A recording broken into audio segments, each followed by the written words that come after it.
When it comes to gasoline, most of us assume gas is gas, just fill up, drive, and forget it. But according to industry data, that assumption is not only wrong, it's dangerous for your engine. 1A1 Car reports that fuel experts recommend around 1,000 ppm of detergents in gasoline to keep injectors and intake systems clean. Yet here's the alarming part. As much as 85% of gasoline sold in the US contains only 1/10 of that amount, barely 100 ppm. That means the majority of drivers are unknowingly running their engines on fuel that can't even meet the minimum cleaning requirements. And the consequences don't show up immediately. They build in silence. Underformulated or mishandled gasoline can carry too little detergent, too much ethanol, microscopic water contamination, or deposits formed during storage and transport. Each tank you pump can quietly lay down carbon, gum, and varnish inside your engine. This isn't a hypothetical risk.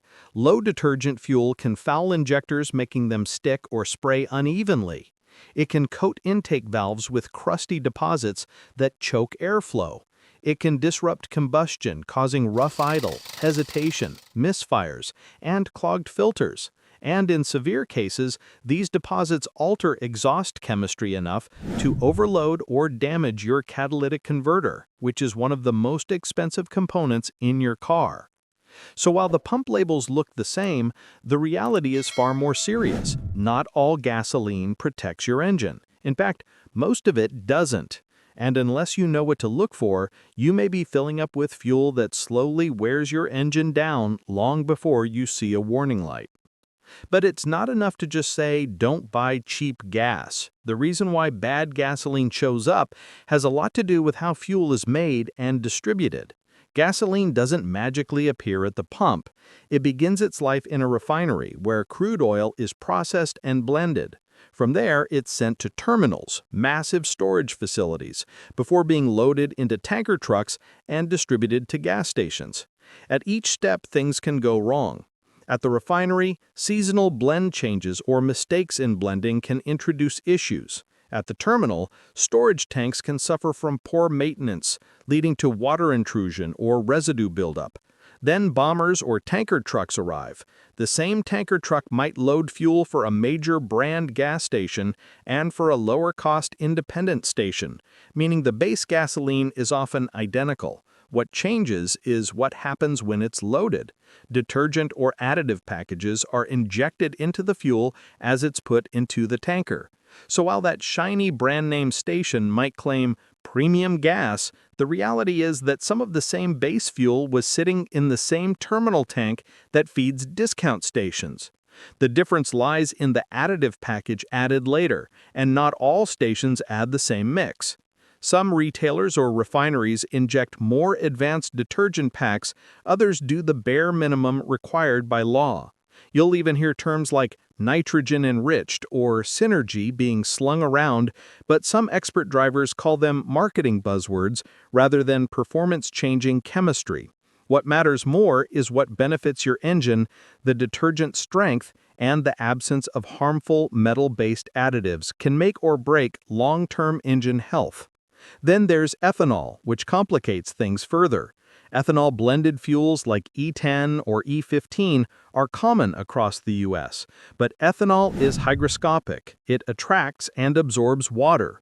Over time, a fuel blend can absorb moisture, and that moisture can lead to a phenomenon called phase separation. Essentially, the ethanol and water can separate out, sink to the bottom of a storage tank, and form a thick, corrosive layer. That's dangerous because the fuel pump might suck up this ethanol-water mixture, and that can lead to corrosion, poor combustion, or even engine stalling.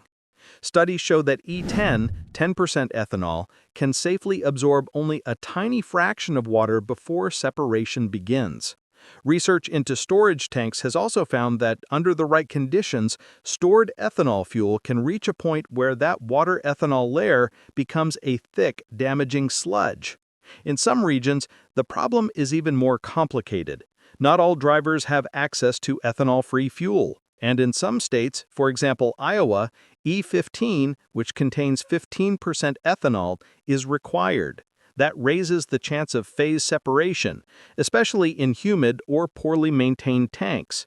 Beyond that, ethanol itself can corrode certain fuel system components, especially in older vehicles or systems not designed for high ethanol content. And even when phase separation doesn't fully happen, the small amounts of water that dissolve can still reduce octane, destabilize the fuel, and leave behind acidic compounds that attack metal over time.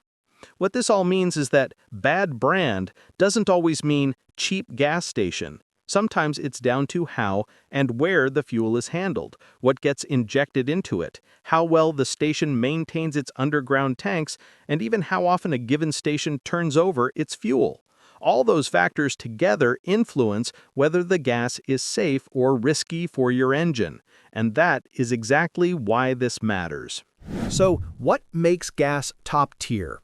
It's not just a sticker on the pump, it's a guarantee that every octane grade sold by a certified brand meets strict performance standards. Fuel certified as top tier must contain significantly higher levels of detergent additives, far more than the bare minimum required by law, to minimize deposit formation on fuel injectors, intake valves, and inside the combustion chamber. These detergents matter because they help your engine stay clean and efficient over time, especially in modern, high-performance engines that are very sensitive to carbon buildup. Another big deal, top tier prohibits metallic additives like MMT, manganese compounds, or other organometallic chemicals. These metals can damage your emission systems, such as the catalytic converter. To ensure quality, top-tier certified gasoline undergoes rigorous testing. Independent labs run intake valve deposit (IVD) tests using ASTM D6201 protocols, combustion chamber deposit tests, and also test for valve sticking. Why do all these tests matter? Because studies show real benefits. For example, a comprehensive American Automotive Association study found that fuel meeting the top-tier standard had 19 times fewer intake valve deposits than non-certified fuel. That translates into better drivability, fewer rough starts or hesitations, lower emissions, and, according to AAA, even a potential fuel economy loss of 2 to 4% for drivers using low detergent gas over the long term. In other words, spending a few cents more can protect your engine and save money on maintenance. So, how do you know which brands are actually certified? Luckily, the top-tier program is transparent. There are more than 50 retail brands in the U.S. that meet its standard, including very familiar names like Shell, Exxon, Chevron, Valero, and Costco. According to Consumer Watch reports, some of discount or private label stations rely on the lowest cost fuel supplies, skimp on additive packages, and run on aging infrastructure. That inconsistency translates into unpredictable detergent levels, which means some of their gasoline may only meet the legal minimum, no more. These stations are often built for volume, not for quality. They're not top-tier certified. A major red flag if what you care about is deposit control and long-term engine health. But it's not just the cheap stations. Even major brand names have been hit by isolated problems. A recent example comes from Ohio, where multiple motorists reported that an ARCO station delivered fuel that was allegedly 70% water. In one case, a driver pumped 93-octane gas, drove a short distance, and had his vehicle stall entirely. He later spent over $1,600 on repairs after tests revealed extreme fuel contamination. The station's owner later sent a reimbursement check, but not before a string of customers reported similar issues. Then there's a case from Texas. A woman bought fuel from a Valero station and later claimed it damaged her car. Her insurer says the vehicle sustained $3,510 in damage. The lawsuit links the problem to weather-related contamination, potentially water mixing into the fuel tanks due to strong storms or flooding. That's a vivid reminder that even big-name national brands can suffer from terminal-level or delivery issues. There are patterns behind these incidents, and they largely reflect two key problems: supply inconsistency and subpar detergent treatment.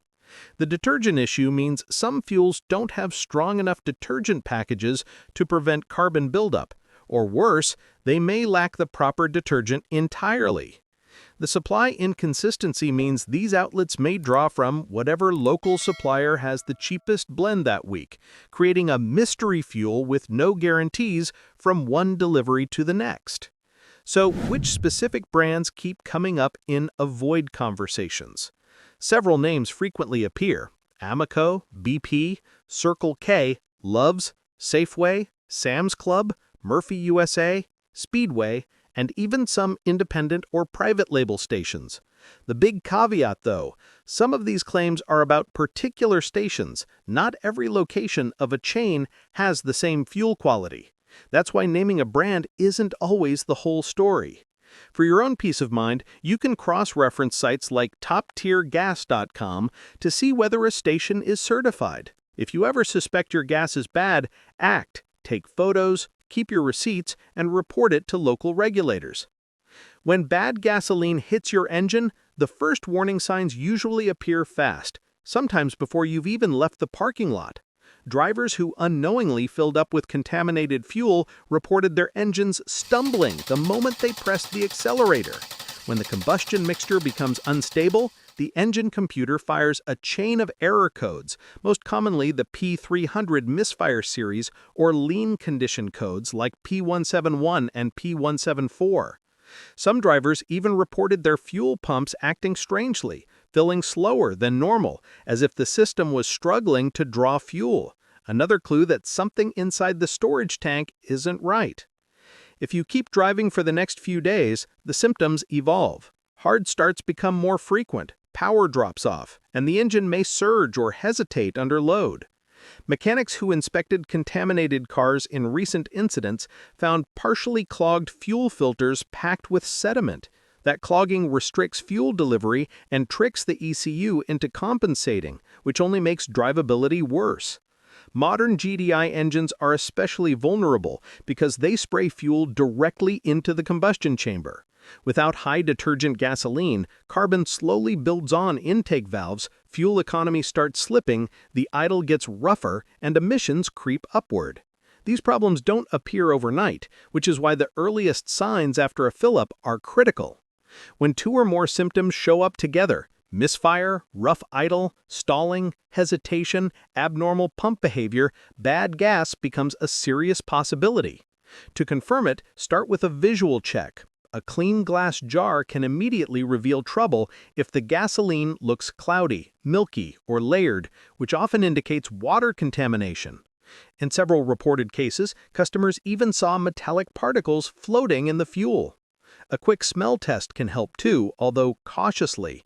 Unusual chemical or solvent-like odors are suspicious, but smell alone isn't reliable.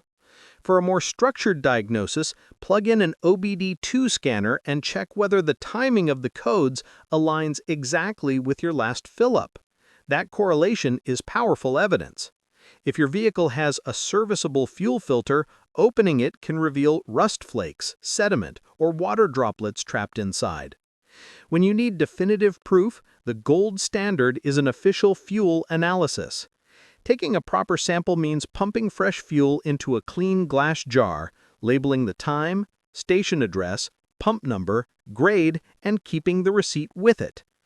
This doesn't mean every non-top-tier station is bad, but top tier gives you a predictable baseline of quality. If a pump looks dirty, damaged, leaking, or poorly maintained, skip it. A slow-filling nozzle can signal problems inside the underground tank, and that alone is enough reason to leave. Also avoid fueling right after heavy storms or localized flooding.